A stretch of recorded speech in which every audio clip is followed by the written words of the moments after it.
Yo, yo, yo, yo, it's the kid, it's the kid, it's the kid, it's the kid, it's the kid, it's the kid, it's the kid, it's the kid, it's the kid, it's the kid.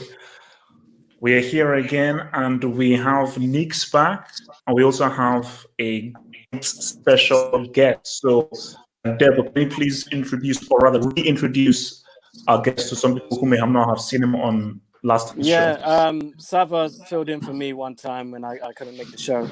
And Sava is a good friend of mine. We've known each other for, 20 years? When was it? Something like that. Almost 20 years, yeah. Yeah, man. Yeah, unfortunately, he is a Spurs fan. Other than that, he's a brilliant human being. So this is Sava. He is the founder of a Spursy podcast. So if you're a Spurs fan and you want to know, and the good thing about Sava is he's a realist. You know, he's not one of these Spurs fans that's going to sit there and tell you we're the best club in the world. He tells it as it is. So that's probably why we're friends, I suppose. Pessimist. He's a realist. Friends with Endeavour because he Spurs that. That's why we're friends. That's why we're friends. Yeah, man. See, the thing is, if you're a realist, you get called a pessimist. Yeah. It's just we are the best club in the world. Okay, so again, the questions will be loading through. We just had a few technical issues, but we will be getting there soon. Man, what the hell? I'm seeing like bloody CGI images in this bloody thing, man. Okay. Well, the fans, they were calling for Sava back like a couple of weeks after the show. They were like, bring back Sava. No, you had very good reviews. You definitely had very good reviews. They got what they want, innit? They got what they want. Well, it's only taken about 5 months, you know. But, Man, everything in moderation. That's it. You don't want to give them too much. So before we go into my fiance. let's do some house cleaning first, man. So what do you guys think? And this is just for everyone. I'll come to Dale first, Nick, then of course our guest. Friday, Dortmund against Schalke. First game to be played by first time, the first game since COVID-19 from a major league. Dortmund Schalke Friday. So what are you feeling about the Bundesliga coming back behind close? So I'll let Dale start. You know what? It's a bit of a strange one because I'm hoping that they've got everything under wraps and it's as safe as can be, first and foremost. Because what you don't want to happen is, I know it's behind closed doors, but it's still going to be a huge number of people within the stadium for something like that to work in the first place. So what you don't want is for, this to go ahead and then there be 2 or 3 cases from this. Do you understand what I mean? In terms of footballing aspect and the fact that we have football back, obviously it's brilliant. Everyone wants to see football again. We miss it. I actually went on BT Sports to see if they're covering the game, and it's not on BT Sports actual TV guide yet. So I'm like, anyhow, they're not showing the game. I'm going to be vexed. They can't be paying all that money and they don't show these. You know what I mean? But yeah, let's see what happens. It'll be interesting to see if the teams come back and what kind of form they show. Will the players be fit? I know they've been doing training at home and whatnot. They've been training for 10 days or 2 weeks or whatever it is they've been doing in Germany. The form that they had going into this pandemic, will that be there? Is it like a start from fresh? I know that the points might be on the board, but you might have certain teams coming in that have no form whatsoever. When it stopped, they were flying, or vice versa. They were struggling for form, and now it's come back, and now they're going to hit the road running, and that could change everything because it's tight in Bundesliga. No one's run away with anything yet. So it should be very interesting to see who kind of recovers from this first in terms of their form. Nix? I think it's a bit too soon, if I'm not gonna lie. Like 16th of May, nobody else in the whole of Europe has. I don't think they've even returned to training. I think Spain may have returned to training. I tell a lie. I don't think anyone else has. Some leagues are cancelled, but not Bundesliga, the Dutch league, the Belgian league, the French league. For them to start that, now obviously I hope it all goes well in it. I hope it does. But when you think that they tested obviously all the players when they returned, and I think 10 came back positive. Now we know that people can be carrying something without them knowing. In a contact sport, I'll be very, very surprised if probably even after the first week of games that someone else hasn't caught it, and that person passed on to who, passed on to who. Like I could see it being a stop-start finish to the season. And yeah, we got football back, but is that the most important thing? I don't know. Like, yes, I hope it goes well, and I want to see football, but I don't know. I don't. Are they putting? I guess they're following the government guidelines, which I guess you, as a company, as a business, that's what you can do, and that kind of covers you. But I don't know if it's the best decision on a human level. So. Yeah, I think there's two ways to look at this. I mean, first and foremost, as football fans, is great. You know, like Devo said, the first thing he's done, he's looking on BT. Is the game on? We all want to see a game. All of our girlfriends and wives are not looking forward to this moment at all because they've had the TV and we watch box sets and Netflix and whatever. From an actual game perspective, I mean, it's going to be like a friendly, isn't it? Let's be really honest. You've got lots of players that they're fit, but they're fit. They're not match fit. There's going to be no fans there. How psyched are they going to be? Is it going to be 100%? Are they going to hold back a little bit from going near people? You know, like Nick said, I fail to believe that after 1 week of playing games of football, that there's not going to be one person that gets it. And whether or not they just get it or they pass away or whatever, it's just going to open up this huge can of worms. Yeah. And that's why, for me personally, I've always been a kind of void the season, let's start fresh again next year. But at the same time, it would be nice to see some men run around the pitch, wouldn't it? So it's tough times, lads. It's tough times. I've been watching. You said all these box sets. I've been watching Insecure. I don't know if you know that. Yeah. I know Insecure. It's not a man's show, innit? It's not a man's show, but man, you know what? I've been missing football that much, Nick. So I've watched Sunderland Till I Die. I've watched the Amazon show about Leeds. I'm just craving football. Yeah. Like, you know what I did watch today? I watched the Euro '96 documentary on ITV about England. ITV, yeah, I watched that today. I got quite emotional watching that. You know, it brought back a lot of feelings. But I remember because back then I was like proper England. I was like, yeah, England, and it brought back some feelings, man. I was like, that was a good time. Yeah, because I think in '96 I was probably still in Nigeria. Was it in Nigeria? So I think I was probably still in Nigeria in '96. So I always say to myself, because I was back and forth between Nigeria and England, what would it have? What was the mood building up to that semi-final? It must have been insane in England. Yeah. I remember when we beat Holland 4-1, and then I ran out. I think I was with Simon. You know Simon, Seth. I think I was with him, and we ran out to the park, and we were just playing football in the park, and we was like, "Oh, Sheringham, Shearer," you know what I mean? Like, it's like, yeah, it was madness. Okay. So, guys, remember, you sent in your questions. Thank you for all the questions that have been sent in.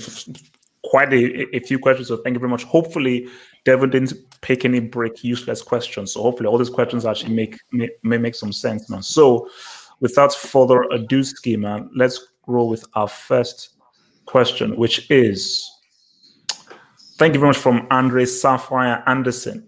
How do you rate Anelka, and do you think he is a very underrated player? Because at his best, he was comparable to Henry. Okay, so let me kick things off, man. This is one of those things of what if Anelka stayed at Arsenal? Because I remember those time when, like, you know, Torres, if Torres was 1v1, 9 times out of 10 it was a goal. Anelka was like that when he was at Arsenal, where if it was a through ball, Anelka could see the keeper, 9 times out of 10 it's a goal. Like, his finishing was sharp. Then now whole crazy happened with his brother and his agents and all this complication where he left Arsenal. So, and even after Arsenal, he still sort of was still a pretty sharp strike and so forth. But I just think that, see, Anelka is one of those dudes where he has a character. Like most football players, like they're mostly dormant. But now people just say, no, this guy was like a guy. Like, no, I am a guy first before I'm a football player. So he brought a lot of baggage Let's to go. his football and everything, and it just wasn't merely about, look, just play the football. But I just think that if that saga never happened and he just concentrated on the football, I think you would have seen. I think Anelka could have been what Eto was in terms of numbers, goals, and sort of finishing. I just think that whole saga and everything and how people perceived him and so forth, and just him himself as a guy, sort of was at odds with his football thing. So let me actually not, because I want Devil to go last, because obviously Devil will have a lot of it. So I don't want Devil to go last. So let's go to Sav first. Do you know what? As a Spurs fan, I know I'm not meant to like Anelka, but do you know what? I remember going to White Hart Lane, the old White Hart Lane, the proper stadium, 1998, 1999. And Arsenal, this was the time when Arsenal, they were miles better than us. And I think they won 3-1, and Anelka was a Rolls Royce. He was just unplayable. He flicked it over Luke Young's head. I'm not sure if anyone remembers Luke Young. He flicked it over his head. The Charlton. Banged it in. Huh? The one who played for Charlton. Yeah. And he was phenomenal. But I agree with what you said, H. I mean, from my point of view, I don't ever think it was ability with Anelka. He had it all. I think he was one of these players that I think he had the wrong people around him. He never made it easy for a club or a manager to love him and to stay somewhere, and he kept moving for the money. To get to the point, was he comparable to Henry? I'm going to say no, because, and this is, hopefully there's not too many Spurs fans watching this, Henry for me was the best player that's ever played in the Premiership. I shouldn't say that, but he was phenomenal. And I think he had that I don't want to say Vavavoom, that would be cheesy, but he had that go in him that Anelka just didn't have. So for me, not quite on that level, but still a top striker in his day. Yeah, I don't think I could say at his best he's comparable to Henry, because at his best he's a number 9. Henry at his best is everything. He's a number 9. He's a number 10. He's an inside forward. He's a set piece taker. He's got so much to his game that I can't say at Anelka's best he's Henry. But maybe at a young age, French fans would have said, yeah, Anelka's the next one to come through, kind of thing. And he was. He came through as a youngster, and he was lighting it up. But yeah. I mean, I guess without the Anelka transfer from Arsenal, we may never have got the Henry that we got, because it was that transfer that bought Henry, and it was Wenger who moved Henry from the left wing to the striker. So, you know, Anelka inadvertently created the Henry that we know about today. I would have put him on the same level, but he was a quality striker. He's a sharpshooter, dynamic. Incidentally, my most vivid memory of his time at Arsenal was actually the goal that he scored against us in the FA Cup semi-final that was disallowed for offside when they went away celebrating into the corner, and I was like, wow. Yeah. All right, you've had your turn. What do you think? He's never scored, I don't think, 20 league goals in a season. I think his highest was at Chelsea when he won the Golden Boot. I think it was a joint Golden Boot. They got 19 goals. And I'm not saying that you can't be a good striker without scoring 20, but it wasn't like he was getting 19 every season. There's a lot of inconsistency in his career for different reasons, but it was there in it. And you can only judge a striker, especially on the numbers, on the goals, on the output. And he doesn't compare to Henry in that regard. But I think part of that is what you guys have been saying. I don't think it's his ability. I think it's like I say all the time. It's like I say every week. Some players just happen to be good at football, but they don't love the sport. Do you know what I mean? I feel he was one of them. He was very good. He had people around him saying, you know what, you're really good at football. You should be a footballer. You should be a footballer, blah, blah, knowing full well that they can make money out of him. And that's exactly what happened throughout his career. The move to Real Madrid, he had one season at Arsenal. He played one season, and then he went to Real Madrid for 25 million. Now, if you had the right people around you, would be saying, maybe you should stay here. Do you know what I mean? Stay here. You've got a manager who obviously knows how to get the best out of you. you could build yourself up. You could be a really good footballer, but the way it went down was Real Madrid are offering you this amount of money. You got to go get that money. Do you know what I mean? You got to go take that. Off you went. And then the rest is history. But I think he was a very good player, very, very good striker. Yeah. Never reached his full potential. There's so many like him, and it's a shame, really. We'll probably see more who will be like him. But comparable to Henry at his best, no. I think Nick said it best. Henry had so much to his game that Anelka wasn't in that caliber. If you're talking out-and-out striker or a finisher, natural finishing ability, then I might put Anelka up there because he was ice cold in front of goal at a very young age. Like he won the FA Cup, I think he was 19, and he scored a brace against Newcastle, I think. And there was a game against Blackburn, I remember, where we was like 3-0 up in 12 minutes, and he was just unplayable. It looked like this guy was going to go on and be the best in the world, but we all saw what happened. All right. Thank you for that question, Mr. Sapphire. From Tom's133. Thank you for Tom's333. Very much a question. Which Premier League club would you like Amazon to cover after Spurs?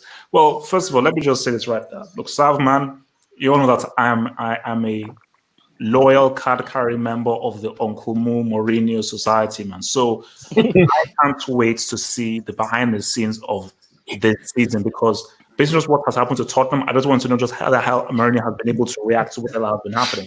So, Premier League club. You see, Liverpool is cheesy. I don't think Liverpool is very drama. I need some drama. And I'm not going to be biased and say Chelsea and Lampard and so forth. So that'll just be biased. So, however, that Chelsea might be interesting around the whole Sarri, especially the Sarri Kepa. I would love to see what was happening. Well, this is this is after. Oh yeah. After Spurs. So if it was then it was so really for me. Because they've already done City, Liverpool will be too boring. Chelsea will be like, where's the drama there? Really, you're already doing Tottenham. Arsenal, actually, I think Arsenal might be the most intriguing based on just their season, the whole Aubameyang thing, and just from the makeup of and everything. I think basically out of all the ones that are left, that's going to be the most interesting, because I think as good as the City one was, why the Tottenham one will be interesting is that I want to see how a team deals with adversity or a team deals with losses. With Man City, it was just all success. Yeah, a few losses here, but it was pretty much mostly success. I wanted to see, okay, how do you deal with bricks? Like how do the brickeries and everything come through? I think with Arsenal being topsy-turvy, and I think especially what would be great though, just as again it's after Spurs, it would have been amazing if they did it with a transition of Emery to Arteta, and see how that's different, and see how Emery was dealing with the sort of turmoil when it was known who was sacked. But yeah, I think really the funny thing is, because remember, this only works because of the manager. And Pep Guardiola is such a weirdo, that's why it's worked. And Mourinho has such a huge character and huge ego. Listen, they both have huge egos, just as I prefer Mourinho's ego to Pep's ego. So because they have two huge egos, the beauty of this series is how do the managers relate to the players and how do they talk through? Yeah. Klopp is just, he's happy. It's boring. Oh, everything's all lovely, happy. Liverpool will never walk alone. Yeah, Yonsville, yes. So, yeah, for me, I would say it has to be Arsenal. Based on you mentioned the manager, I was thinking if Rafa goes to Newcastle, I think that could be a good one. That could be interesting. Especially if you're talking about Benitez. Benitez, Rafa, yeah. Okay. Especially with a takeover, and you'll see a lot of new players coming in. Of course, if that's the takeover goes ahead, if it finalizes, a lot of new players coming in, a lot of them going out, and maybe if they can do it in time just before the takeover and just after, to see if there's any words or mention about the Mike Ashley regime and that kind of stuff. And especially Steve Bruce is the manager now, so if they were to get a new manager, you see a transition from one manager to the next. I think it could be interesting. Other than that, as a Man United, and I think Amazon, if they're looking for numbers, then Man United always were in the numbers regardless of what's going in. No, but What's Solskjaer going to say that's going to be? Remember, this is about entertainment and box office. No, but you have to think of his relationship with Pogba. Yeah, but The there's that. Solskjaer Pogba thing. Yeah. There's the Pogba element. If Pogba's there, that alone is people are gonna want to watch it. People are gonna be interested. So, but Newcastle, I think it comes back to what Hate said. It all depends, man. Like what are the fans after? You know, like you said, there's no point watching a Liverpool one. Everything's rosy in the garden. You know, they're winning every week. You know, it's pointless. The Spurs one, look, I look at it 2 points of view. They've picked the best season to cover Spurs because I mean they thought we were going to be great after the Champions League final, and the first half of the season they covered with Poch. We couldn't win a game for love nor money. They then get box office Jose Mourinho coming in, and then you've got obviously the situation with COVID, etc. So it's going to be a bit of a mismatch. But I think for me, I think it would be Newcastle purely for the takeover, because everyone wants to see are they going to go from there to there, or are they just going to stay there? Is Poch going to go there? You know, is Benitez going to return? Are they going to bring in some manager from abroad and pay him 25 million? You know, I think it'll probably be Newcastle, and those guys up there are so passionate. They are so passionate that I think for me, I would probably say Newcastle. But just so you know, so what I'm hearing from inside Spurs is that the players don't actually like it. They don't enjoy it because they can't be themselves because every single second is filmed. I don't think Poch didn't like it, did he?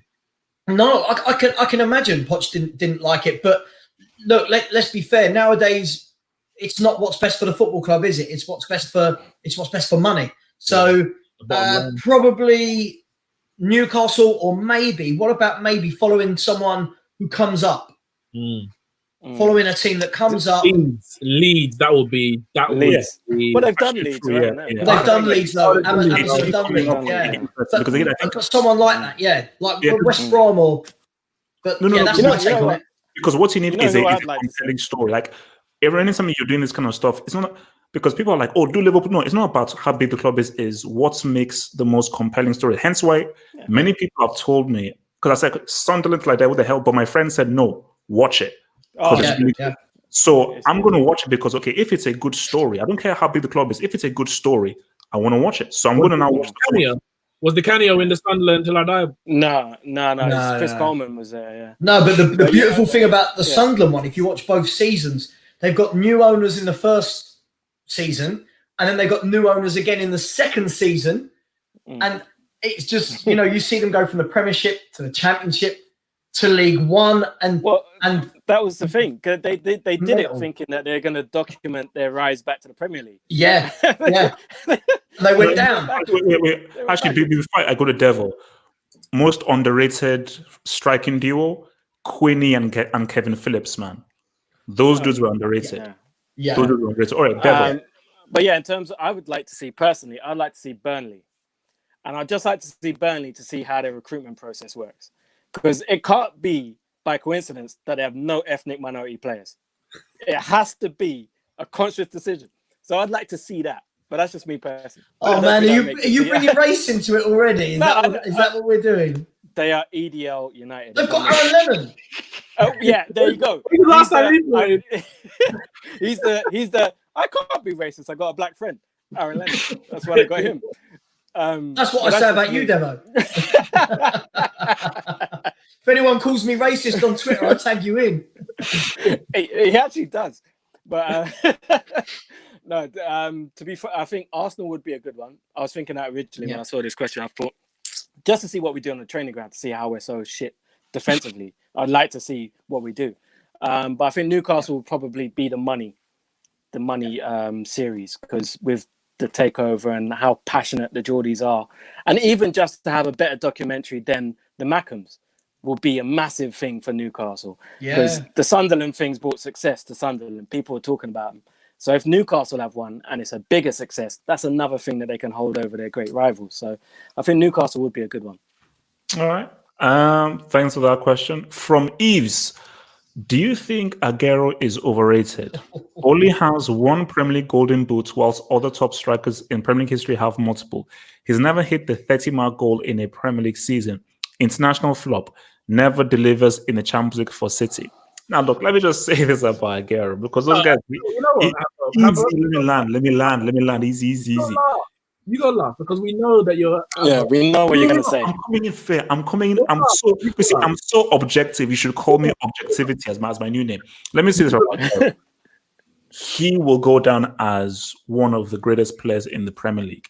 Yeah. When all this, look, guys, give Shearer some credit. I don't think anybody's breaking that goal scoring tally ever.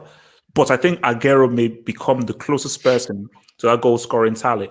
And look, he has one of the most iconic moments in football history, which is what he did against QPR. But for a guy who, I remember when he was Atletico Madrid and everything, I was like, man, this is a damn good striker. And a guy who I know that this guy is so good. See, for me, it's the same thing with Lewandowski. When you're so good, I sense the benchmark higher. Like, shout out to your boy Janssen from Tottenham. The benchmark is like below hell. Like where I'm like, just breathe and I will congratulate you for just breathing. But for someone like Agüero, who you're so good, I'm going to look at, you've done the Premier League thing, cool. You've done the FA Cup thing, cool. All right, Argentina, what's happening? All right, Champions League, what's happening?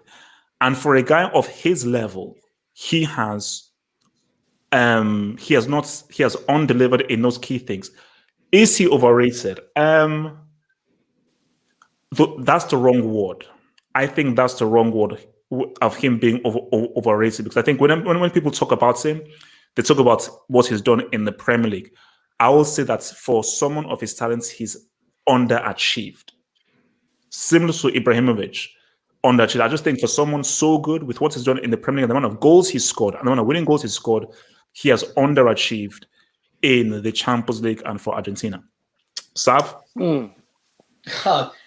I mean, listen, I'm going to have to disagree with you massively here. I think one of my pet hates here in this era of football is we are all stats mad. Like, you cannot debate a player with anybody without them going, yeah, but in the last game he had 7 successful dribbles. His output was it. Listen, use your eyes. People use your eyes. Look, Sergio Agüero, right, is a phenomenal footballer. He plays in a great team. So with this whole how many golden boots has he won, I think a myth that needs to be dispelled. Like, okay, and I'll say this as well, like Harry Kane, as a Spurs fan, what I hear is if Harry Kane went to Man City, he'd get 45 goals a season. No, because when you go and join a big team like that, the goals are shared out. You don't have one main goal scorer.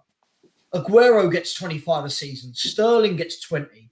Silva, De Bruyne, Sane, they all get goals. Jesus. So the incentive isn't the weight isn't purely on one man's shoulders.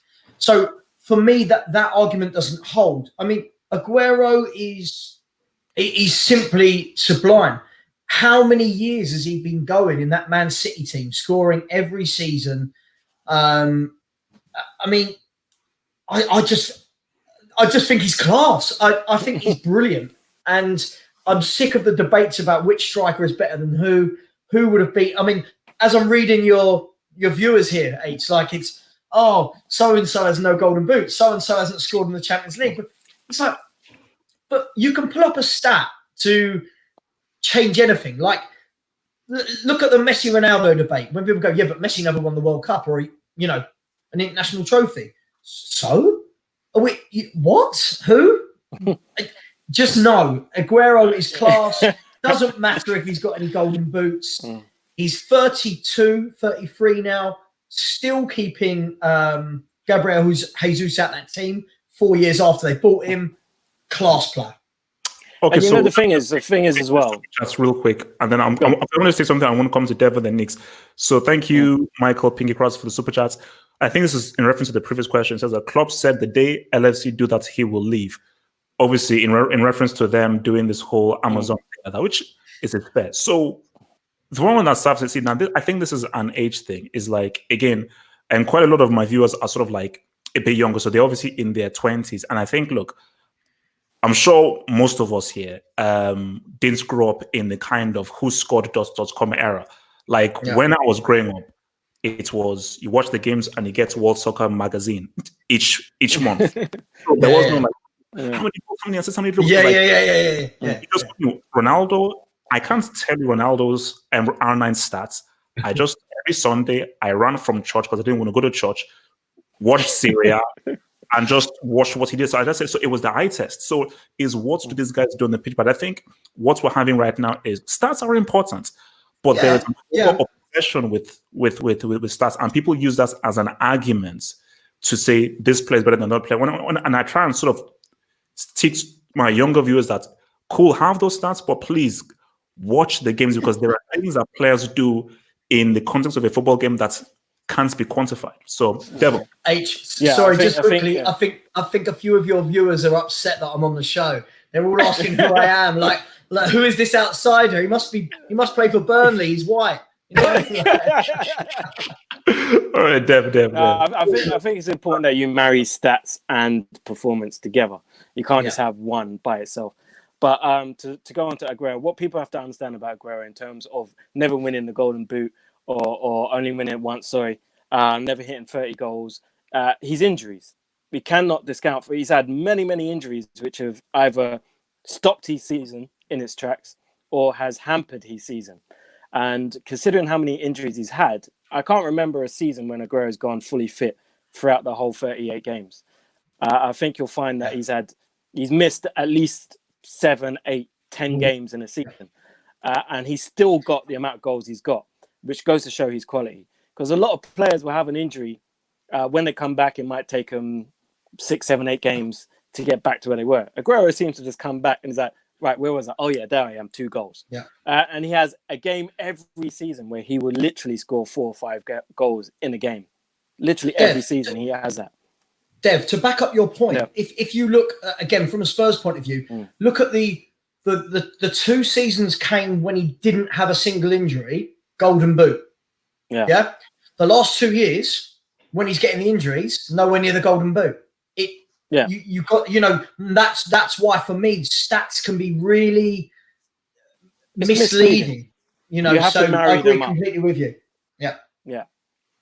Listen, for me, I'm a Man United fan, innit? But Agüero, for me, if a chance has to fall to anyone in the box, and someone has to finish it, any striker in the world right now you can choose. And I'll say this for the last 5 years, I would have always picked Agüero. Even when Suarez was doing this madness, if it was a one-on-one chance or a late chance, I would back Agüero to finish that ahead of any striker in the world, including Suarez. If it's 35 yards out, no, you might back a Suarez. If it's a header, maybe you might back a Lewandowski over him. But 6-yard box, I'm backing Agüero. In the area, I'm backing Agüero.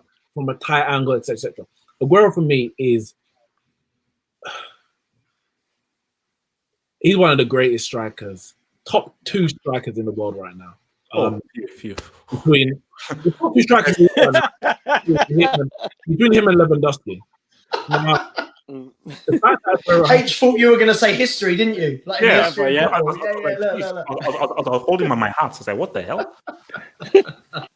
The fact that he has scored 30 goals in a season, yet he is so high on the goal scoring charts in the Premier League, shows how consistent he's been. Because I'd rather a guy who's scoring 20 every year, and I think he scored 20 league goals in 6 out of 8 completed seasons, so not including this year.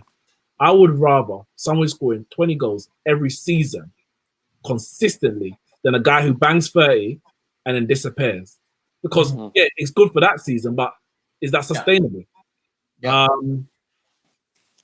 Talk about Argentina, international football. Well, in Agüero's time at Argentina, tell me which player has performed for their international, for the team, the way they have for their clubs.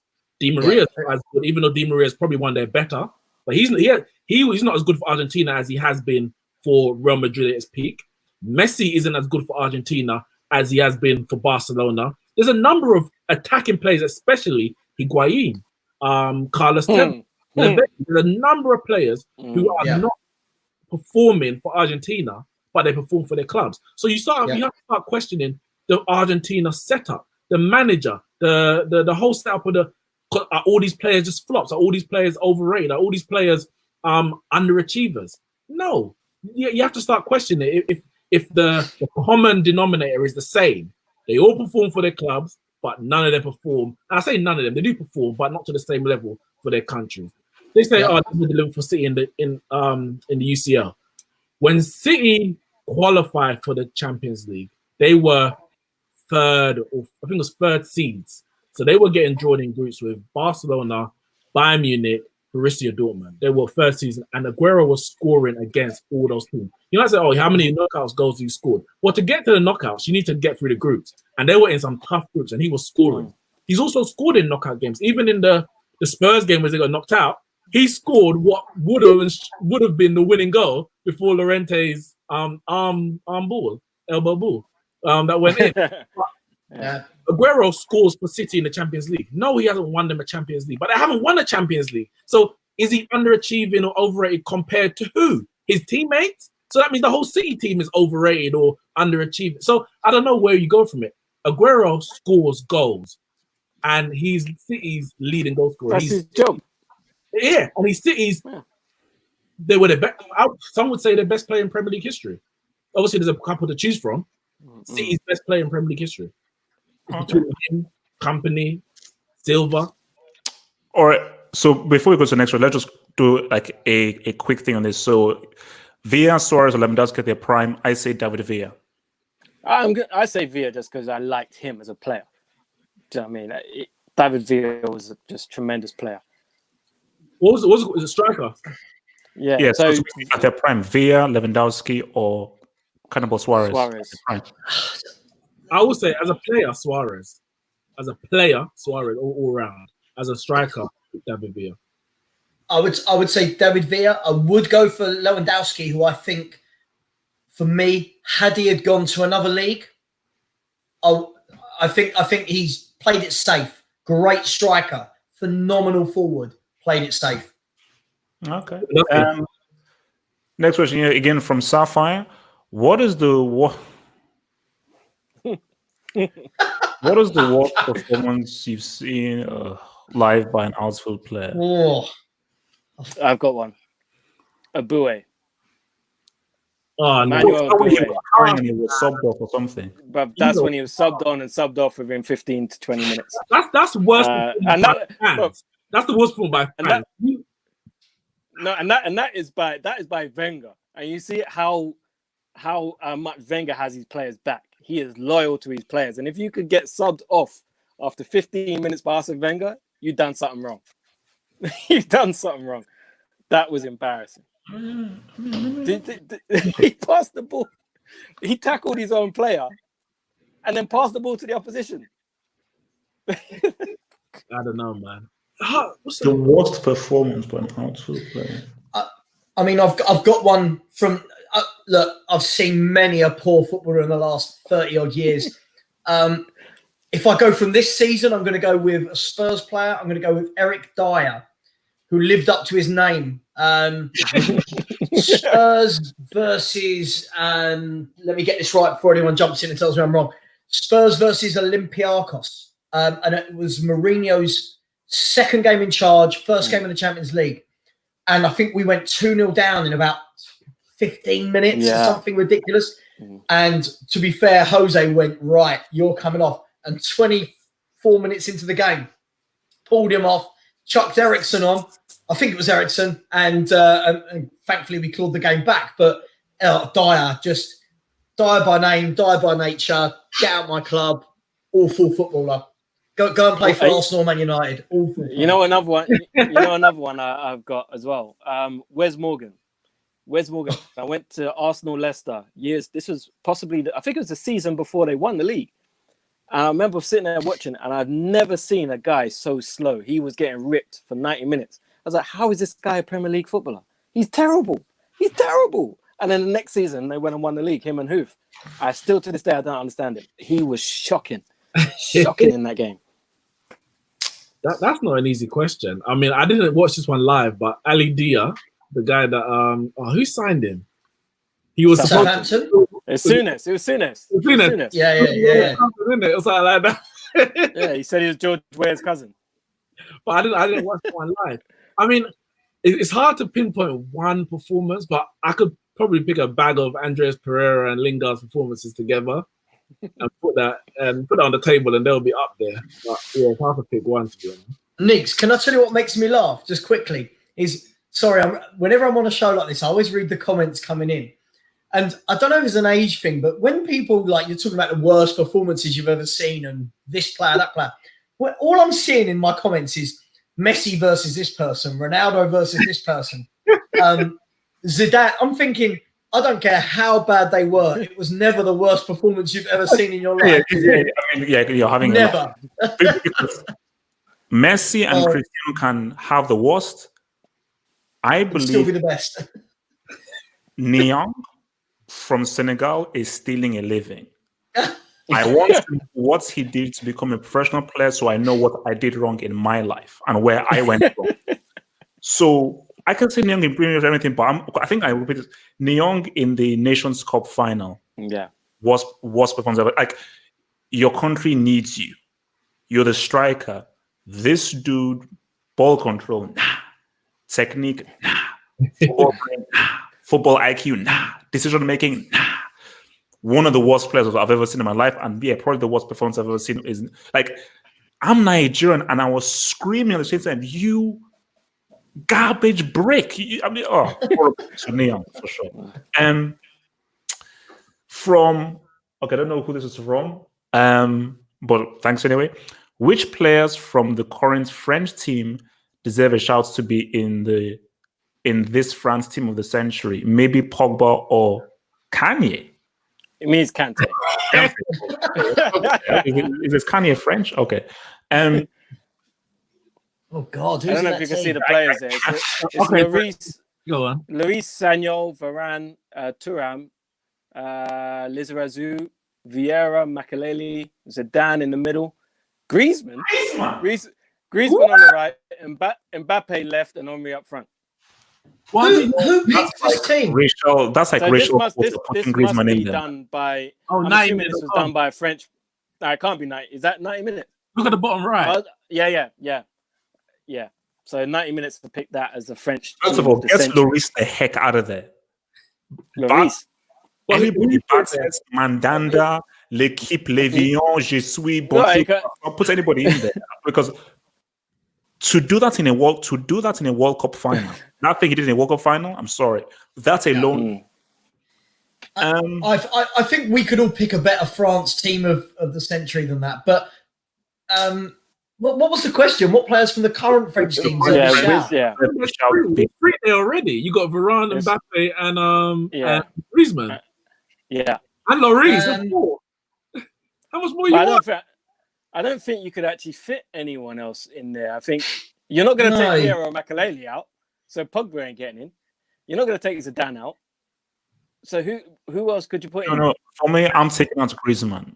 Griezmann is a Well, you'd think you'd put Griezmann in there, but then you'd think of someone like maybe a Ribéry. But Ribéry, did he do it? What about Thierry Henry? He's there. He's up front. He's up front. Oh, he is. All right, cool. Yeah, Perez? Okay, this is the key question. This is the key question. Is it what they've done for France or just you being French, what you've done in football, full stop? It must be what you've done for France. Being French and what you've done in football, Ribéry deserves to be in there 100%. If it's what you've done for France, okay. Oh, okay. I get you. Yeah, it's got to be what you've done for France. You know what I would do? I'd put Henry on the right and put Giroud up front. I would put... easy. I would take out Griezmann. I would put Mbappe on the right, Henry on the left, and Trezeguet up front. I'm confused. Just like go against Italy. Sorry, just quickly, I'm confused. So the two centre backs, Thuram and Varane, yeah. First of all, Thuram's right back. If Thuram's in there, then surely Desailly is in there. What about Jokaev, Dugarry, Christian Karambeu? No, are we just Well, Oh, maybe my head Well, I don't know. hurts. No. Deschamps. I really feel like this is just what they've done for France because, again, like, I mean, Evra, I think, has had a better career than Lizarazu, but Lizarazu just did better for France when he was playing for France. And I'm sure that they've been better right backs than Sanil. Is Sanil really the best French Thuram. right? Well, Thuram. Thuram's the right back. Yeah. And then you've got I don't know. Fabian Barthez. How is for wait, one's how better than Lloris. Desailly? Yeah, I don't know how you missed that. I don't understand that one. Laurent Blanc. You know what it is? Desailly. Desailly is Desailly. like, he's on Instagram. He's doing so many Ghanaian stuff of Ghana, so they just view him as Ghanaian more than French. So Yeah. I pass on that question. okay, so let's just do a few of the super chats. Have you heard of Al Dia, biggest scam? That's the one I mentioned. Who said he's George Ware's cousin? Oh. So Knicks, the United goalkeeper conceded 5 goals to Arsenal. Who? Is that? Who's Does this? it mean Barthez? What, 5 in one game? Was that Bartel? I don't know if we beat you 5. United 5 something, but I don't know was that dude, man. All right. I don't think we beat you 5. Massimo Taibi? I mean, he could have. If anyone was going to concede 5, it would have been him. Okay, from Adnan. Thoughts on El Thomas, his bro, and their wives. Who the hell? Do you guys know this story? No. So El Thomas is an NFL player. He plays for Baltimore Ravens, and the story broke that his wife has been arrested for aggravated robbery and assault. She held him at gunpoint, her and 2 other women, because they ran in and found him, El Thomas, and his brother running a train on this girl. So this whole thing's blown up, and Twitter went a bit nuts with it. So she found him, held him up at gunpoint, and the police came, and I think she came with 2 of her friends or whatever. So this sounds like the wrong sport for me to be commenting on. I have no idea. It sounds like it would be a good Netflix box set. No, like you get some wild stories from the NFL, man, and this is just another way. So basically, what has the fallout been then? Like, yeah, so she's been arrested along with the other 2 women, but apparently he put a statement out this morning before TMZ could break it, saying, you know, these kind of things happen. We're back to talking, and hopefully these things happen. But firstly, why are you running a train with your brother? That's a bit weird. Secondly, like, these things don't just happen. Like, your wife shouldn't be holding you at gunpoint for anything. That just shouldn't happen. You know what I mean? No. But yeah, basically, once your wife is holding you at gunpoint, man, it's that's when things are slightly wild, man. All right, let's from Eves, the best goal you've seen scored in your club's history in your years as a supporter of your club. Oh, this is easy for me. Zola against, I think it was Norwich. Insane goal, like corner coming in, did a little flick while the ball was in the air, top corner. Like, the technique and difficulty to execute, that's insane. So yeah, that's a goal against Norwich.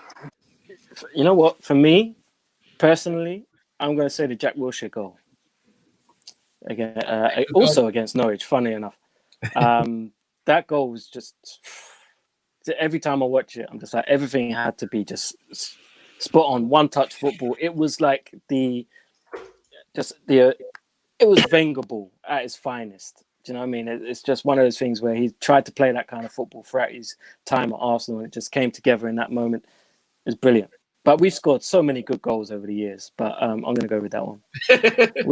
We've scored some beautiful goals. Someone's rolling his eyes. Yeah, because his team don't play good football. I'll go with David Ginola when he took on the whole Barnsley team and slotted it in the bottom corner. But other than that, just watch a show reel of Gareth Bale from 2014 and pick out any one of his 30 goals that year. That one against West Ham, man. He scored some belters. So that was a mad season. That was a mad season, man. That was a mad season. You know, I thought you was going to say Gaza in the FA Cup semi-final. Yeah, I mean, you could, but Ginola for me, the guy, all the class, his hair flicking about. Oh, mate, it was brilliant stuff, man. For me, so, Andy Cohen in New Camp, that dummy from Dwight York, step over to Andy Cole, first touch back to Dwight York, back to Andy Cole, and scored. And the level. So why not the Cantona chip? Because I was going to go and say the magnitude of the game, and you hear Dwight York and Andy Cole talk about it. It's like, where, like, if you think about it, Man United, one of the biggest clubs in the world, but they're still going. They've won Champions League, Premier League.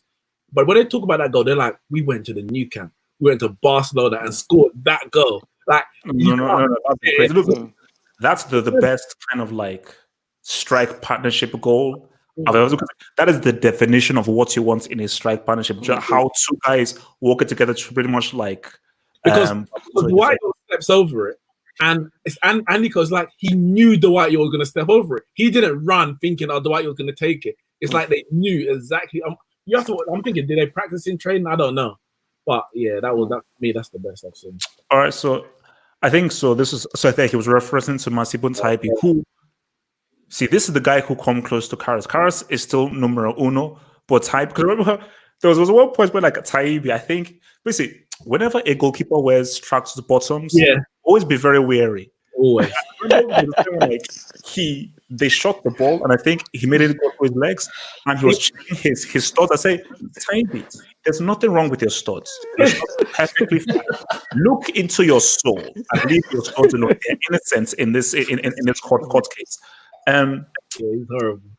So JP said, where does Cristiano rank in ability? Top 100 to 120? First, next question. In terms of ability, top. You spent money on that? You spent money on that question? Look, really? guys will not. This economy is in problems, thing, man. It won't rest. But how do you all you people that give me a World Cup, then we can talk. Until then, I will keep crapping on your so-called goats. That's good. There's a question for you later.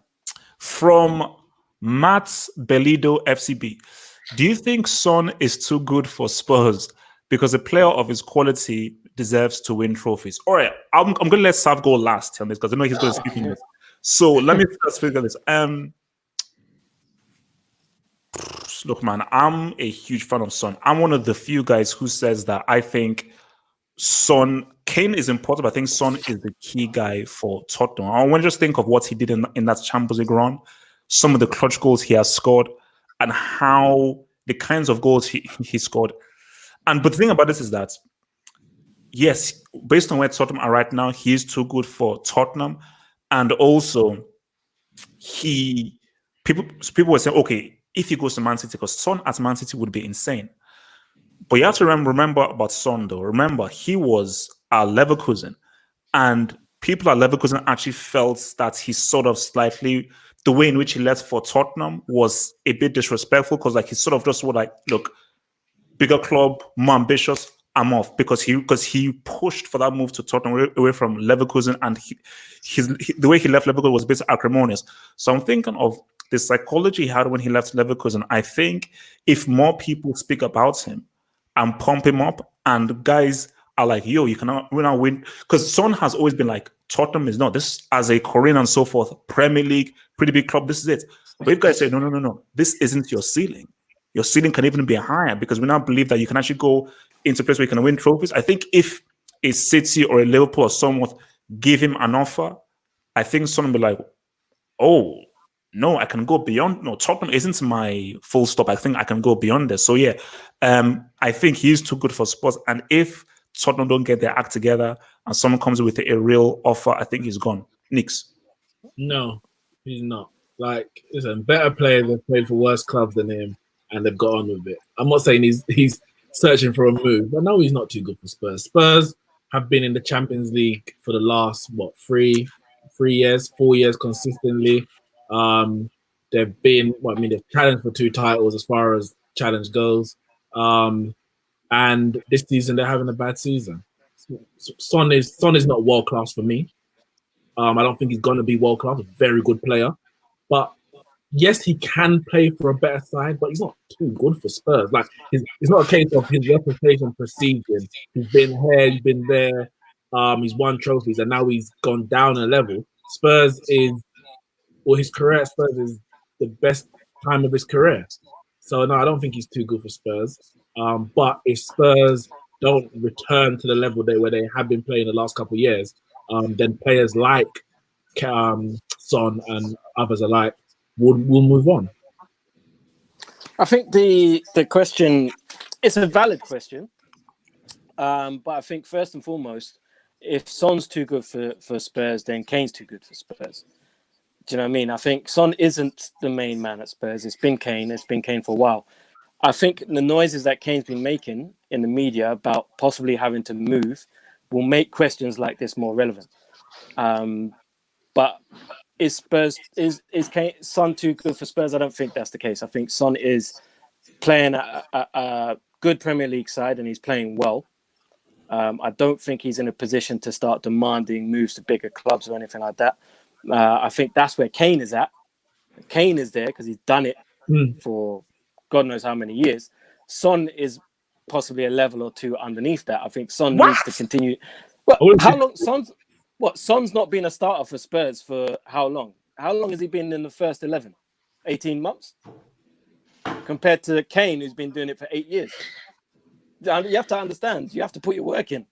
If Kane's only now making noises saying, you know what, I need to go and do this, that, the other, Son still has to put in work for another season. So Eriksen, how long was Eriksen at Spurs before he decided, you know what, I need to go to a bigger club? Eriksen was at Spurs for 5 years, playing week in, week out. I don't think Son's at that level yet. I think Son should stay at Spurs, continue putting in performances, and then maybe in another 18 months or so, then he can say, look, if you guys aren't matching my ambition, then I would like to move on. Sav? I mean, Son's an interesting one. For me, on his day, and I'm always wary with starting any football-related conversation with that sentence, but on his day, he's quality. He's world-class on his day. For me, what's stopping Son being better is consistency. So Son will have these patches where he'll score 7 goals in 6 games and we'll all go, oh my God, he's great. And we don't miss Kane because he's brilliant. What they don't talk about is the same thing like with stats that we never talk about is we won't talk about the 10 games where he doesn't score a goal or where he doesn't look like a good player. So for me, is he better than Spurs? It depends. If we're talking about Spurs right now, yes, I would think most players are. If we're talking about Spurs who have been finishing top 3 or 4, no. With players like this, I always put it back and I throw this question to people is, if a player was that good, why has no one come in? Now, obviously, we don't always know when offers happen, but in this day and age, it's very difficult to hide those offers, isn't it? Why have a Barcelona, a Madrid, a Juve, a Munich? Why have none of these top clubs come in? Liverpool. Huh? I said a Man City or a Liverpool. Exactly. So for me, I think he needs to be more consistent. I think Son's he's Spurs' second best player without a shadow of a doubt. But we'll see. The time to look at these things for me is at the end of their careers. When you look back, do you want to be saying, "Oh, I should have played better. I should have been at a better club"? Well, why weren't you? You know, if the offer comes in, he'll go. So let's see. Let's see if anyone comes in for him. But at the moment, he's a good player. But Devo, I think we had this conversation. We may have been drunk. It was at your party. But the term class and world class gets thrown around now for fun. You know, no more can we ever just say so-and-so's a really good player. We have to go, oh my God, he is world class. No, stop calling people world class or class. Son is a very good footballer. That's it. Okay. So Bring on the hate. A super chat that I obviously missed. Again, back to the whole best goal you've seen from your clubs, dude. Messi versus Real Madrid. I think when he weaved through all those dudes, and the semifinal or his chip versus Neuer. Was that when he put Boateng on his bum? I remember that. You see, that whole Yeah. Boateng thing, man. Boateng remembers you know that. what I say? I love Boateng's tweets because Yeah. Boateng was like, okay, guys, have your fun. After you have your fun, I'm going to go and watch the World Cup final with some popcorn as well. Because that skill was all great, but we could all laugh. Who's got the World Cup winners medal? That's what I'm going to say. From Maestro Yardi. Okay, wow. What would I name? What's the more likely option? Devil actually rating Liverpool or HH genuinely respecting Cristiano when he knows he hates him? It's a tie. They both lose. No, you know what? The thing is, I do give Liverpool ratings. I rate Liverpool highly. I rate the way that they've gone from mediocrity to where they are now because they've run their club properly. They've done what they should do behind the scenes. And I respect them. And I've said several times that a club that wants to go from where Arsenal are, for example, should look at Liverpool as an example of how they went from where they were and they built their way back up because they've done things correctly behind the scenes. They didn't have any players. Look at the Coutinho thing. They handled that perfectly. Perfectly. They knew Coutinho was of value. They knew he wanted to leave, but they didn't just sell him at first. They just said, you know what, stay here, give us 6 months, and we'll make sure you get your move. While they did that, the price went up and up and up. And then they absolutely pulled Barcelona's pants down when they sold him. And then with that, they used the funds to get Alisson and Van Dijk, and they built themselves a team that now looks like it could go on to be a dynasty. So I rate Liverpool highly. I just don't like your fans. I think your fans are pricks. Spot on. Spot on. That's it. Yeah, no. For me, look, I think that it is Devil is one of the more objective voices here. I know. Look, people know me. I can be an agenda merchant. So what On your day. I said I can be an agenda merchant. So Devil has many times rated thing, and also let's just put it straight. I don't hate Cristiano. Yes, I think he's arrogant and he plucks his eyebrows. I don't hate him. I just don't think he's as good as people say he is, and that's what I'm saying. So if you just says, how do you think the Us's career will pan out? If he leaves, Which Dembele is this, to be honest? Which Dembele? The only difference right now is Musa from Lyon. That's the only. Yeah. He's talking about the Us. I think if the Us stays at Barcelona, I think his career will decline. If he leaves Barcelona, I think he can become one of the best young players in the world for sure, which he should be. How old is he now? Oh, I think he's been a great young player for about 5 years. How old is he? He's got to be 23, 24. He's 22. Wow. He joined Barcelona. He was 19, wasn't he? Wow, okay. Yeah, so basically he was doing that stuff at 19, 20. From yesterday, can I get a personal apology vid when Rashford wins the Ballon d'Or? From everyone on the Football Dugout, Nicks, Devil, especially you, HH, I can't wait. Why would call Rashford wait. Now, you know what, Nicks, you weren't there last week. That was one of the questions. I'm not apologizing to anyone if Rashford wins anything. Like, if you want to celebrate with me, cool. I'm not apologizing because I've always rated Rashford. Whether or not I think he's going to win the Ballon d'Or. Can I just say, whoever this is, I don't know this person, right? I personally record this. If Marcus Rashford ever wins the Ballon d'Or, I will give you £5,000 straight into your bank account. Again, this goes back to what we were talking about. He's a good player. He's good, but there are so many better than him. I mean, just come on. No, because I watched a Rashford compilation that a United fan sent me. Rashford has done some stuff, and he's a pretty good player. But as I've said, there are levels, man. He's cool. Yeah, but he's what not I will say is, do you not think that Rashford, with the right coaching and the right environment, could go on to be a world-class player? And that's what we're looking at. For sure, Devo. But the difference is how many players could you put in that bracket? How many could you say with the right coaching could be? The problem is now, and this is the problem with every time somebody wants to debate a footballer, they'll pull up their best 20 goals and go, "My God, look how amazing they are." Listen, the reason why you don't ever need to watch a compilation of Ronaldo or Messi is because they do it every week. Yeah.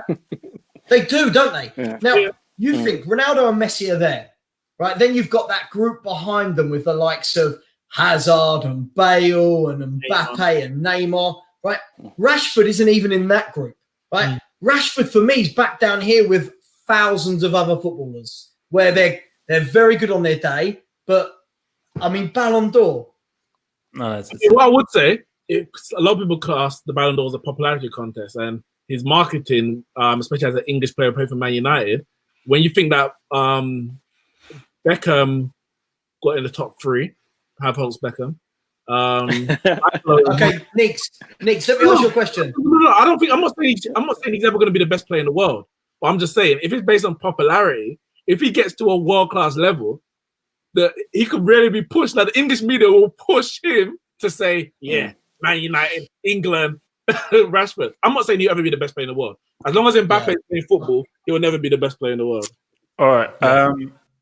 From Hakuna Matata, as a defender, who is more difficult to face, Agüero versus Rooney? Don't consider stats and longevity that much. I mean, it's okay. If I had to say, based on how they play, I'd have to say it's Agüero.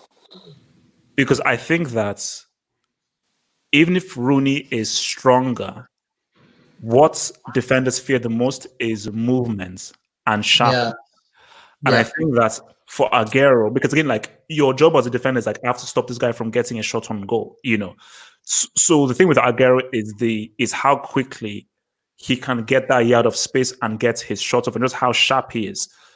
Rooney is just all around because he's like, he can be a playmaker, he can create, he can also score, but he's doing a lot more over the ball. But I think as a defender, because of his lack of speed, it's not easy, but it's easier to manage a Rooney as opposed to an Agüero who is much more direct.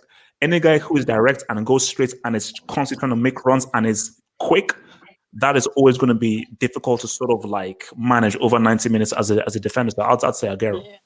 Yeah, it's a tough one, you know, because I get everything you're saying with Agüero, especially the fact that he doesn't need much space to get a shot off. We've seen him many times get a half a yard and he'd rifle the shot into the net. So even when you think you've got him, you haven't got him. The one thing I would say about Rooney is where Rooney would drag you all over the place, because Rooney won't stay central. Rooney will drop deep, and you're thinking, right, do I go with him or do I leave him for my mid? What do I do? He's going to go wide. Do I go with him? Do I leave him? He can play up front by himself. He can play back to goal. He's very strong. So Rooney would also have, but I probably would go Agüero just because the fact that with Agüero, if the ball comes to him anywhere around the box, as Nick said earlier, he just needs a tiny bit of space, and he's so sharp. He's switched on, and he's his short space acceleration is ridiculous, and he's powerful. So you can't overpower him. He might be small, but he's powerful. You can't overpower him either. So as a central defender, I think going up against Agüero would give you nightmares, because even if you're tall and you're 6 foot something, you think, well, this guy's I'll have him in the air.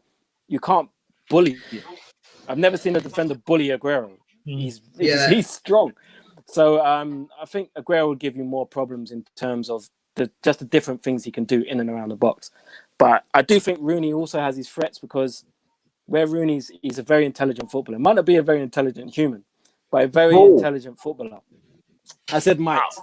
A very intelligent footballer. He's got a high football IQ. It's difficult, isn't it? Because first of all, they're not the same sort of player at all. They're not the same sort of striker. So it's really difficult to match them up. Rooney, for me, would probably be marked more by a defensive midfielder or a centre-back that comes out, rather than the last line of defence, who would probably have Agüero who's on the shoulder. But again, it's all, I don't know, it all depends on formations, and like Dev said, Rooney will drag you out wide, he'll drop deep. Agüero's more worried about being around the box. I'm going to say it's neck and neck. I'm sorry. I know that's sitting on the fence, but they're two completely different players. If you had picked two who are very similar, easier to answer, but they're just not the same type of striker at all. Yeah, I think, as a centre-back, maybe you might think Agüero, because he's going to be bothering you all game. But as a team, Rooney will be creating problems all around the pitch. And if he's not getting joy as a striker, he's going to go left, he's going to go right, he's going to drop deep.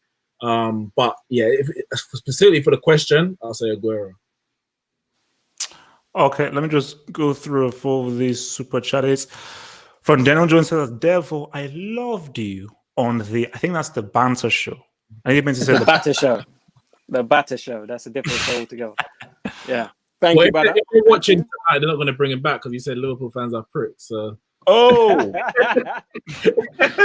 I'm generalizing.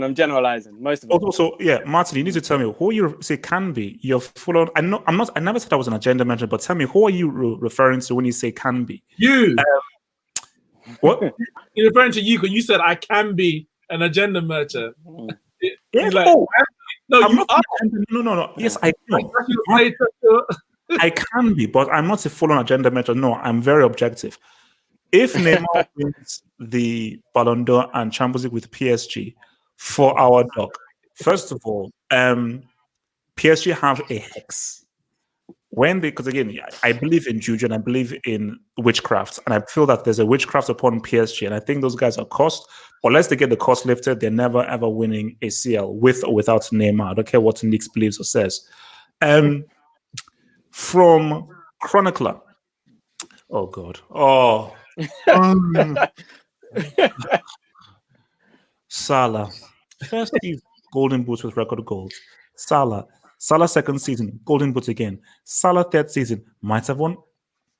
You see why I said might? Why even put might there? But fair enough, let's read on. Might have won Premier League and only 3 goals behind leader with games to play. Don't you think even if he wins 4 boots in 4 years, people will still not put him with Henry? Now, please let me go at this guy first.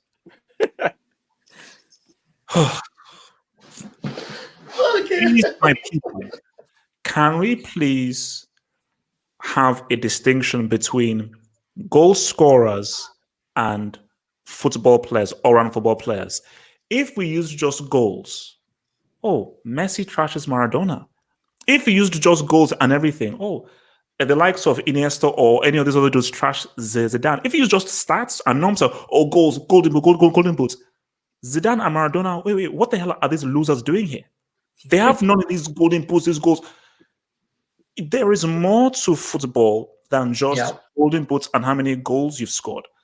I've always said that Henry is the best player that has ever played in the Premier League based on the amounts he brought over 90 minutes to a game. It was goal scoring, it was creativity, it was pieces of magic, pieces of amazing individuality, it was assists, it was linking play. He had so much to his game. Salah is an amazing goal scorer, but as an overall football player, there is a pretty sizable gap between him and peak Thierry Henry. So he can keep stats padding, but again, you have to understand what kind of thing we're talking. Are we talking about stats or football, which you have to actually watch, not just golden boots goals? Sav. So, no, just no. I mean, how? I mean, this is what I mean. We've come into this era now, and again, from reading all your chats, everyone's just trying to compare every player with another player. Listen, Mo Salah's a good footballer, right? He's a very, very good footballer. Okay, he's done really well in a system that works. He is not Thierry Henry. Mo Salah could win the Premier League 10 years in a row with Liverpool. He's not as good individually as Thierry Henry. And this is where I think people need to get with the program, right? Sometimes what you've won with a certain team doesn't dictate your ability. Yeah, because like Nick said, that's like saying, that would mean that Iniesta is a better footballer than Lionel Messi because he's won more. No, he's not, is he? Messi's the best player. It's all, look at the individual, right? The individual, not just the team they play for. So frustrating. Everyone wants to compare everyone. This just goes to prove what I was just saying about Liverpool fans, because they're never happy. Do you know what I mean? They win everything, and then all of a sudden, all of our players are now world class. They have to be world class. You guys don't tell me that Salah's world class. People don't rate Salah. It's like, yes, Salah's rated. He scores goals. Everyone thinks he's a very, very good player, and he scores a lot of goals. Brilliant. Why does he have to be more than that? Why does he now have to be the best footballer in Premier League history? Because that's very obvious. To Messi. Yeah. And this is why I don't like Liverpool fans, because they're never happy with anything. They were mediocre for so long, and all I heard from Liverpool fans is that, oh, we're still this, we're still that. It's like, no, you're finishing 8th. You're 8th, and you're still talking. And now you're winning things, and people are giving you plaudits. You still can't be happy. They want more. They want more. You want more. You want Salah to be the best player in the world. Mane should have won Ballon d'Or. Van Dijk this. Van Dijk's the best Premier League defender ever. It's like, he's played well in 2 seasons. 2 seasons. Do you know what I mean? Give me a break. Just let things play out. Be humble and say, you know what? We're having a lot of success now because 3 of us here, not you, Sav, 3 of us have gone through very successful periods while we supported our football club. And we've seen the other end of it. We've seen what happens at the other end. Dev, it doesn't matter because some guy in the super chat has just said that I look like Lionel Messi. So maybe that makes me, you know, I see it with the bear, with Messi's dress. You know what? I've got a left foot like Lionel Messi as well. I'm actually now seeing it. Like the whole when Messi has a bearded look, I'm actually seeing it. Okay, yeah. There's money there, Seth. There's money there, mate. Can I say 6 Ballon d'Ors? I'm just saying. Can I say? Listen, for me, Salah's world class. Salah's a world class footballer. I know Hab likes to put him as a goal scorer and emphasize on that. He is a goal scorer, but he's also a creator. If you look at his stats, how much assists he gets, you have to be passing to someone, you have to be crossing it. He scores a lot of different types of goals as well. Outside the box, inside the box. Usually, of course, from his left, from the right hand side with his left foot. But you know that you don't have a problem with that because obviously Robin's your favorite and he's only one type of goal, so that's not a problem. But you don't have to do this, because I don't want to talk down. I would love to talk down to Salah as a Man United fan, but he doesn't deserve it because the man is he's successfully performing well. But when you start putting him next to people like Henry, it just gives ammunition. It's an open goal. You're just allowing everyone to now get at Salah when he doesn't deserve that. Rate him how he should be rated, and everyone's cool. But no, you're putting next to Henry, and then now you're gonna get people who don't underrate him because you dare to put him next to, as you said, the greatest Premier League player we've seen. So, yeah. From MG Criticus says, is Dinian the most technically gifted player ever? He's one off, but is definitely in the conversation. I've ever seen, yes. I can't say ever, but that I've ever seen, for me, I think he's the most talented. Are we talking Ronaldinho? Ronaldinho, yeah. So I'm not down with these nicknames. Ronaldinho, the most skillful player I've ever seen, bar none. But note that I said the most skillful. I didn't say the best. I said the most skillful I've ever seen, bar none. He was phenomenal. He was so good that he retired at about 28 to go and have 95 girlfriends and go clubbing every night. He was that good. Only to Paraguayan goal. Yeah, I think the most technical in terms of what he could do with the ball at his feet, I will say is peak R9. But most technical in terms of goal scoring, passing, control, Zidane. Some of the things that Zidane did made no sense. So, which is why I say, people say, oh, how can you put Zidane ahead of Messi? Yeah, because you're 5 years old and you never watched flipping Zidane, you flipping moron. Because some of the stuff that Zidane did, it's out. Some of the passes he would do with the outside of his foot and just the beauty he would do with execute those moves were just, I was like, look, this guy is playing a different game from everyone else, man.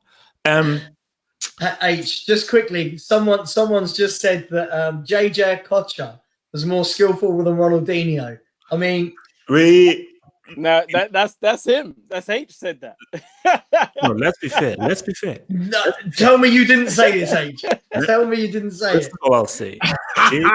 Ronaldinho learned everything he knew from Okocha at PSG. Those are facts. That's Ronaldinho in a private room. On the beach of Brazil. Everything he knew was from JJ Okocha. That's what I'm saying. No. Brazilian.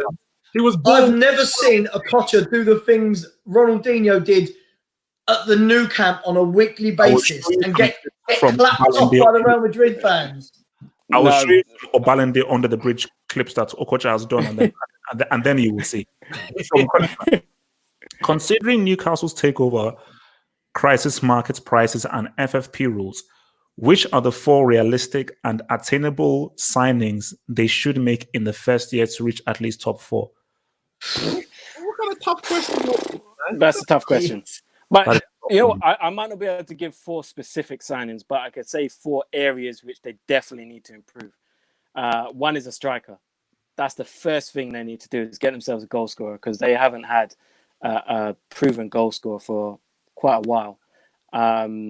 Even Rondon, when he was there, he did well, but he didn't bang that many goals. Yeah. So they need a striker. I think they need a creative type midfielder behind them. Almiron, he did very well in MLS. A lot of pressure on him being a record signing coming over to the Premier League. Hasn't really worked for him. Decent player, but they need to upgrade there. I'm not a big fan of Yedlin at right back. I think he's a decent right wing back, but I don't think he's great. So possibly on the flanks, they could do something there. And then I suppose you just want like a, maybe another wide player. And the thing with Newcastle is they got a very good defense. Defensively, they're okay. So I think they're at the other end of the pitch is where they'll be looking to spend money. But who knows what they can get? Who knows if this takeover takes place and they go and get themselves, I don't know, what kind of level of player is going to want to go to Newcastle? Although they have money, you have to believe in the project. Who's going to be the first one to make that move? Do you know what I mean? To be honest, I think just some names come into my mind. If they could possibly get Ray Charlison, who I think is really on the come up, and they could possibly get in Didi as well, if he believes. Because again, let's see him doing pretty well, but if he's like, look, man, we are really on the come up. So basically, those kind of players, whether it's like really good players who are not really like the upper tier in the Premier League. So like Richarlison, Ndidi. See, but those guys, like Richarlison plays for Everton team that have got money. Ndidi plays for Leicester team that's got money. Do you know what I mean? So they already at clubs like that. Well, I was talking to Yannicka, the Man City fan, and the other day, I mean, it might be yesterday actually, and we're comparing it to Man City's takeover. And I remember when they got their takeover, to be fair, they had one before the Sheikhs, Thaksin Shinawatra or something like that. And then his money got frozen. But you think about the players that they were buying at first, it was the Les Scotts and the Gareth Barrys, and Craig Bellamy. It was like the upper echelons of the mid-table teams. And then as you progress and move towards European football, then you can start attracting, some of the better talented players around Europe. And I think that's what Newcastle might have to do. The manager they get is probably the most important. You look at what Mark Hughes was wasting when he was there, and finally they got a half-decent manager in Mancini, and things improved. So I think the manager is the first thing in terms of attracting players and getting the best out of players. And then I would say if you look in the Premier League, they can probably go for like some of Wolves players, the Adama Traore's. Yeah, I think so. And then a position where you are leading the pack of the mid-table, the second half of the Premier League or second part of the Premier League, and then I think. The question says in the first year to make top 4. I mean, look, it's not going to happen. First of all, to take Dev's point, which was spot on. First of all, you've got to go and find these top players, and you've got to convince them that, hey, we're about to start a really big project here at Newcastle.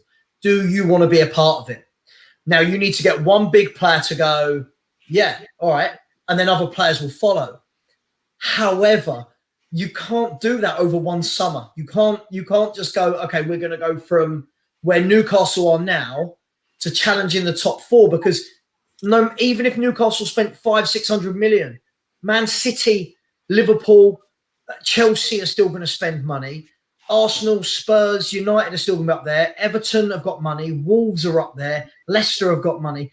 It's not like it used to be. This is not going to be a quick, which 4 players can we buy to go top 4? Because unless those 4 players are Messi, Kante, Virgil van Dijk, it's not happening. And I think we've seen a lot of false dawns like this before. We've seen it with Everton. We've got. I think people need to calm down. I think it's going to be a gradual take them from the relegation threatened team they are to mid-table to top 6 to top 4. Do you think that this, before we go to the final question, do you think this takeover will actually happen? Or do you think Yeah, I think it will. The Premier League at the moment, it's just being ratified. So unless they find, I don't know, that the Sheikhs actually ain't got no money, they ain't got to find the takeover because they don't rule on things like human right. Unless you're actually charged and found guilty of a crime, then that's the only reason they would turn it down. Yeah. Final question, guys. Final question. Thank you for all these lovely questions, man. Hopefully this is a good one. Hey, Chronicler with another one. Oh, God. HH, you always say about Italian teams being dominant in the past, but how come with all those talented players playing in Syria, from 95 to 2010, they only won 4 CLs in total? Wait, Nix, can you just put your hand down? Can I just finish the question first before you do all your hands off? While Spanish teams win, it's 7 out of the last 11 times. Okay, so let me. Why 2010? Why is I don't think it was that. It wasn't that long of a span. I think Italian teams were. Serie A was at its best in the 90s. It was in the 90s. AC Milan went to 2010. AC Milan won back to back in 89. I think it was 89-90. They won it back to back. Why is he skipping the first 5 years of the 90s? Okay, Spanish teams won it 7 out of the last 11 times. The point I made was that there was a period, keyword, circle the word, red letter, arrows, period, where Syria was dominant. It was the last 11 times. AC Milan are now in the garbage bin currently, but AC Milan were flipping the kings during the 80s and the 90s. But there was a period where the Syria was the toughest league in the world, and all of the best players and the top players all played in the Syria. Hey, can we just acknowledge here as well? I mean, Nick, I completely agree with you. I mean, it's a random span of years to choose because Italian football was at its best when we all watched it, right? When it was Goal Lazio, Gazza was over there and all that kind of stuff. However, even if you take 95 to 2010, so we're looking at that 15-year period, Italian teams won it 4 out of 15. If you now look at Italian, German, Spanish, French, and English leagues, and Dutch, is 4 out of 15 that bad for an era? No, it's not. Sorry, I don't know if that's just my maths. No, you're right. Because even when England was dominant, we won it twice. Yeah. Liverpool and won. The reason, Nick, that Spanish teams have won 7 out of 11 is because Real Madrid smashed it, 3 years in a row? 5 years. Yeah. Yeah, and before that, Barcelona were formidable. So, I mean, that's a really strange stat to throw out. Is this the Liverpool fan? I don't know. I'm not. Right. I'm going to go with yes. I think, but I think, the whole Serie A thing, we all know that it was the best league in the world in the 90s. It had the very best players from all across the world. And then the league died a death. It happens, The thing about Spanish teams winning 7 out of 11 times, people say that means the Spanish league is the best. But no, it's Barcelona and Real Madrid were the best. The rest of the league wasn't up to that standard, and the league was built in a way that it would just keep feeding Barcelona and Real Madrid to be the best. Whereas somewhere like here, the Premier League, that's not allowed because there's more than just those two teams. There's, Man United will have a run, Chelsea had a run, Man City had a run, but all these teams, other teams were still getting better and better. And now you see Liverpool where they are. Whereas in Spain, especially, the other teams weren't allowed to be that good because Barcelona and Real Madrid would be like, okay, we're going to buy all the best young talent. We'll loan them back to you. And then once they get good enough, we'll take them back. Italy, Juventus did the same thing. They were loaning out all the young players to all these teams. It's like, brilliant. You build them up. When they're at their best, we'll take them back. So they had a monopoly. Bayern Munich, Same thing in Germany. We're going to buy all the best players from the clubs around us. We have a monopoly. So these things. Sorry, that's my cat. I was like, what the frick? I was like, what the hell? Nothing. Yeah. Is that like yeah. There you go.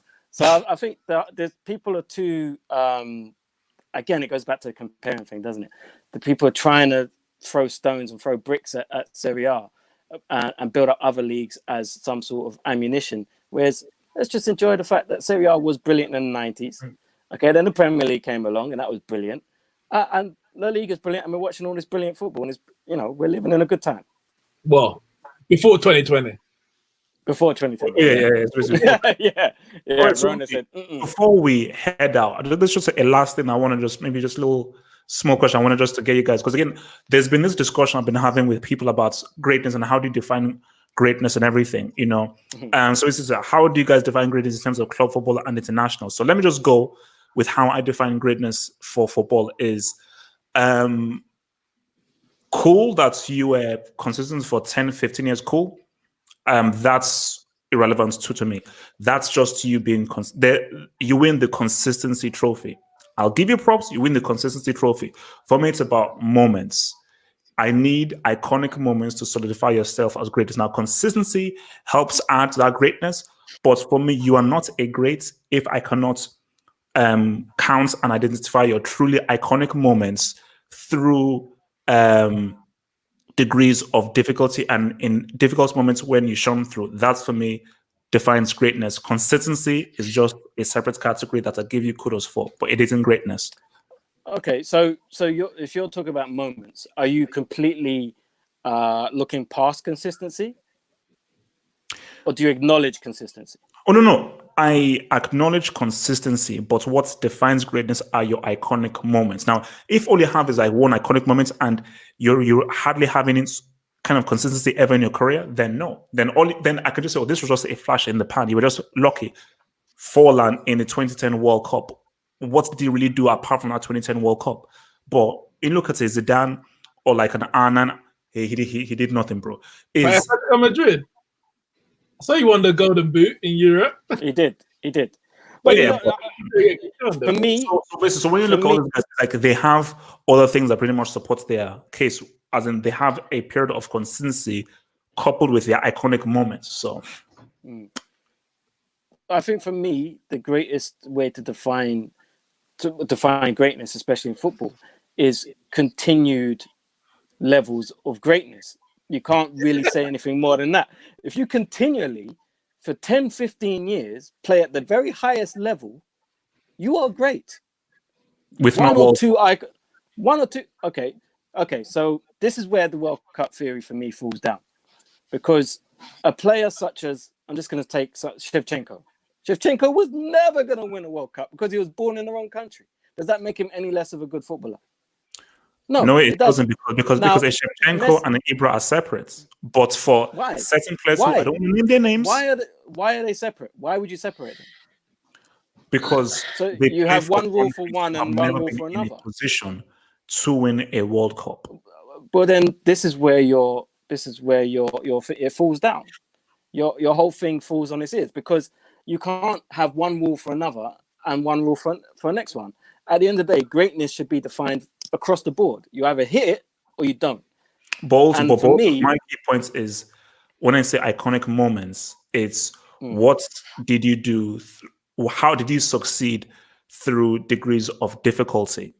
And when I look at certain players, you've been supremely consistent, but you've had things catered for you.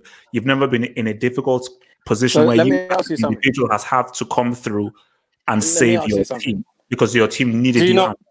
Do you not think it's difficult to play at the very top of your game for 12 years? Is that not more difficult than anything else in professional sports? It depends.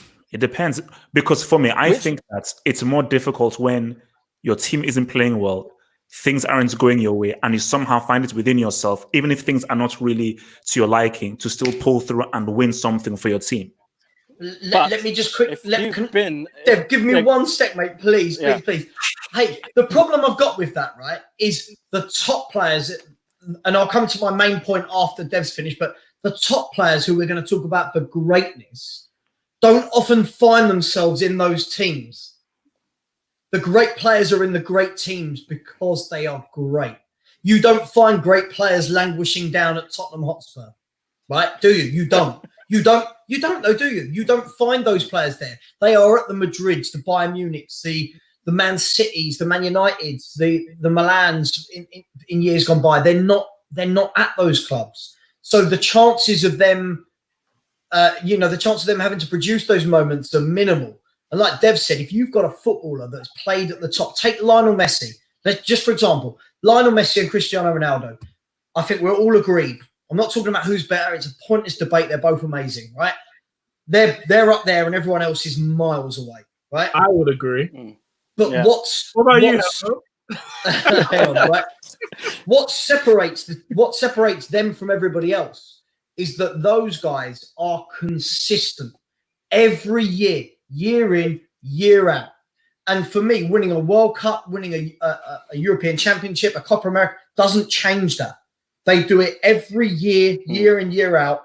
And they've done it so well that everybody now takes those stats and those players for granted and think that that is the norm of football. We've never had that before. We've never had that. So all of this, Messi, you're a Messi fanboy, you're a Ronaldo fanboy. Who cares? Their numbers are phenomenal. And they, basically what I'm getting at, greatness is that. Greatness is Xavi, Iniesta, Busquets, Sergio Ramos, greatness. Cristiano Ronaldo, Messi, even Wayne Rooney at the top of his game for however many. That's greatness. Not, Mo Salah's had 2 good years in the Premiership, he's world class. No. Do it consistently to the point that when I read your Wikipedia page, I have to keep scrolling because you've done, That's greatness for me. To go back to something that Nick said earlier about Argentina, look at all the players at Argentina that are very, very good players, world-class players even. Yeah. None of them have done it for Argentina. But because we hold Messi at such a high standard, we use that as a stick to beat him with and say, well, what's he done for Argentina? None of them have performed. None of them. As good as Messi is, you expect him to do it on his own. Dev, let me ask you a question, right? Argentina lost to Germany 1-0 in the World Cup final, right? No, yeah. Don't worry, this isn't a quiz question. They lost 1-0 to Germany. Who scored the winning? No. You're telling, You're telling me, not you, but fans will tell me, had that game of being 1-0 the other way, so we're just talking about Germany not scoring and Argentina scoring, that's the difference between Lionel Messi being a great or not? No. It is. No. It's moments. It is. No. Moments. It is moments. No. Because that was his moment to seal the deal. Okay, let me ask. Because you can't be a great without forget the world as an So adult. Lionel Messi's not a great. Forget the other 10 players on the pitch. It's just Messi had to win. Supremely amazing. He's done supreme things. I'm not putting him in the same conversation as Zizou, as Anan, or as Maradona. Unless you win a World Cup, Messi can't talk to those dudes. You're not an all-time great. Just to be clear, I did only have one glass of wine, didn't I? It was one. Did you even finish it? Lionel Messi is not a great. Am I hearing that correctly? Lionel Messi is not an all-time great. If Lionel Messi is not an all-time great, then there are no all-time greats. Sorry, Sam, that's what I was doing. He is an all-time great club player. He is the greatest club football player of all time. An all-time great, international and club, let's combine them. So as an all-time great, you've done nothing internationally. You've been an international player. I need to talk. He's a club great. Let Nick He's a talk. club great. Let me talk. He's a club great. Let me talk. We know he's a club great. Accept him being a club great. Why can't you just accept that he's not an all-time great? He'll never sniff Zizou or Armine or anything. Nick's gone. Listen, when it comes to great, to me, the first judgment of greatness is consistency. The reason why I say that, when we're talking about greatness, all the great players that either I want to talk about or you want to talk about, they all have ability. Ability is not in the question, because to reach that level of football, to play for the Man United, the Barcelona, the great Liverpool sides, the great Arsenal sides, Real Madrid, etc. You have to be of a high level of football. Now, of course, within that, you're going to get some players who had more ability, Ronaldinho. You know, some people that had lesser ability, Michael Owen. But they all got top-class ability. Now you have to ask what separates them. Now, what separates those with great ability and those with world-class ability to those great players is the consistency. You are able to showcase and produce that ability on a consistent basis, game after game, season after season, and in some cases, from one decade to the next. Everyone ain't be able to do it over 2 different decades, but you know, they've done it over a long period of time. If you can't do that over a certain period of time, for me, you're not even in the conversation of a great world-class player at the time. Peak, you are up there, but you're not a great because you have to do it consistently year in, year out at the highest level. Now the question is, what is the highest level? So you have the highest level of club football where you talk about the top 5 leagues in the world, Champions League. Then you have the highest level of international football. You're talking about European Championships, Copa Americas, and World Cups. As Devo said, some players didn't have the possibility of playing at the highest international levels, but the highest level that they did play at, that's the likes of George Best, for example. He never played in a World Cup, if I'm correct, or he never had a chance of winning a World Cup with Northern Ireland. It didn't take away from his ability and what he had produced for Manchester United at the highest club level. Now, if you want to compare those great players that we talk about, Messi, Ronaldo, R9, Zidane, Iniesta, Xavi, within that, you can say this one was greater because they all produced at club level. You might say one was more, one was there. But in international football, this one did this. Just because I might say Zidane is the greatest player I've ever seen, doesn't mean Messi's not a great. 2 people can be great at the same time, just because one can be greater than the other. Messi and Ronaldo are 2 greats because they have produced year in, year out at the highest level of club football. They did not win the highest international trophy, but they were consistent. But what they did at the highest level of club football, and some, I don't agree, but some argue that Champions League, the level of Champions League football, has surpassed some World Cups. However, they have produced to a level that we've never seen at club football. And I'm not saying it overshadows what Ronaldo R9 did in 2002 or Zidane did in 2006. But you have to say that they are greats because of what they have done. I'm not looking at Ballon d'Ors. I'm not even talking about trophies, because when you talk about trophies, they blow everyone out of the water at a club level. But they have produced. And for me, that is the bottom line. They all got ability. Can you produce that week in, week out, year in, year out? And they've done Just it. have one quick question. Great goes consistency, ability, and then trophies. Trophies, for me, is a result of consistency and ability. Can I just ask one quick question? If we're going to use this World Cup, I'm not disrespecting the World Cup. Of course, it's good, but it's the same players that play in the Champions League, if not weaker players for certain teams, right? So for me, it's a meh, right? Pogba has won the World Cup. Mesut Ozil has won the World Cup. Are we saying then that those 2 are greats, but Lionel Messi, who has 690 goals, 6 Ballon d'Ors, 4 Champions Leagues, 8 La Ligas, blah, blah, blah, blah, blah, blah, isn't a great because his country didn't win it? Because this isn't one player. I hate this notion that one player wins a World Cup. It's wrong. It's not right. No. But what I'll say in response to that is, of course, Pogba isn't a great because we have to now look at the rest of his resume. Hence why I said if Messi won that 2014 World Cup and he actually scored in the final or did something major for winning that 2014 World Cup, there's an argument of him being the greatest player of all time. So the thing is, you have to take your resume of what you've done, club game and international game. R9 is not much more difficult because of he didn't really do that much in the club game. Zidane, Look at what he did in the Champions League for Real Madrid. Look at what he did for France in the 06 World Cup and in the 98 World Cup. Maradona is one of the best examples. For me, Maradona is the GOAT for me because of what he did in the 86 World Cup, both in the semi and the final. And Napoli have only won 2 league titles. Maradona didn't win a league title for Barcelona, Real Madrid, Man United, flipping Naples. That's greatness. Guys, didn't Lionel Messi win Player of the Tournament at the World Cup? That was is that not doing something at the World Cup? No. Come on. That was a sympathy trophy. He didn't deserve it because they were pissed off that that was a thing of like, damn it, this was guys. Listen, if we're gonna have debates, let's have sensible debates. They're great. Everyone else we can talk about, but Messi and Ronaldo, there is no. It doesn't matter what stats anyone throws up. They are both. We've not seen players like this before. They're gods. They're gods of the game. All I say, which I said before, aliens. have more than one player great at any one time. So Messi can be great at the same time that R9 was a great, Zidane was a great, and Ronaldo.